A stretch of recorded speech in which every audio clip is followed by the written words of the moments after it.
வணக்கம் நண்பர்களே. இந்தியாவோட 15 number squad for Asia cup 2025 announce பண்ணிட்டாங்க. இதை பத்தி ஆல்ரெடி நான் ஒரு பெரிய வீடியோ போட்டிருக்கேன். பார்க்காதவங்க போய் செக் பண்ணிட்டு உங்களோட கருத்துக்களை கமெண்ட் செக்ஷன்ல போடுங்க. இப்போ ஸ்குவாடுக்குள்ள போவோம். சோ பேட்டிங் வைஸ் எடுத்தோம்னா சூரியகுமார் யாதவ் கேப்டன், அதுக்கப்புறம் சுப்மன் கில் வைஸ் கேப்டன். நான் ஏற்கனவே பலமுறை சொல்லிட்டேன், அவர் ஒரு நல்ல 50 ஓவர்ஸ் கிரிக்கெட்டர், நல்ல ஒரு டெஸ்ட் கிரிக்கெட்டர் எவால்வ் ஆயிட்டு வராரு. பட் T20 பொறுத்தவரைக்கும் இஸ் டீசென்ட் பிளேயர். இவரை விட பெட்டர் பிளேயர்ஸ் நிறைய பேர் இருக்காங்கன்னு பட் BCCI அடமண்டா இருக்காங்க. அதுக்கப்புறம் பாத்தீங்கன்னா திலக் வர்மா இருக்காரு, ரிங்கு சிங் வெரி லக்கிங்க.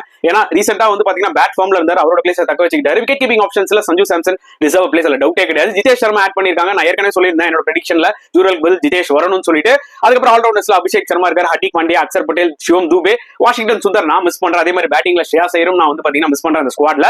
அப்புறம் ஃபாஸ்ட் பவுலிங் டிபார்ட்மெண்ட்ல ஜஸ்பிரீத் பும்ரா இஸ் பேக், அவரையும் நான் ப்ரெடிக்ட் பண்ணியிருந்தேன் என்னோட ஒரு ப்ரெடிக்ஷன்ல. So happy about it. And Harshdeep Singh number 1 T20 bowler. Harshit Rana, அதாவது பிரசித் கிருஷ்ணா பர்பிள் கேப் ஹோல்டருங்க IPL, பட் ஹர்ஷித் ராணாக்கு தான் ப்ரிஃபரன்ஸ் கொடுத்துருக்காங்க. அது நம்மளுக்கு தெரியும் ஏன்னு சொல்லிட்டு. அப்புறம் ஸ்பின் ஆப்ஷன்ல வருண் அண்ட் குல்தீப் ரெண்டு பேருமே மேட்ச் வின்னர்ஸ் தான் கண்டிப்பா சொல்லி ஆகணும். கண்டிப்பா Iyer and Washington Sundar add பண்ணியிருந்தா இன்னுமே இந்த ஸ்குவாட் பெட்டரா இருந்திருக்கும் தோணுது மக்களே.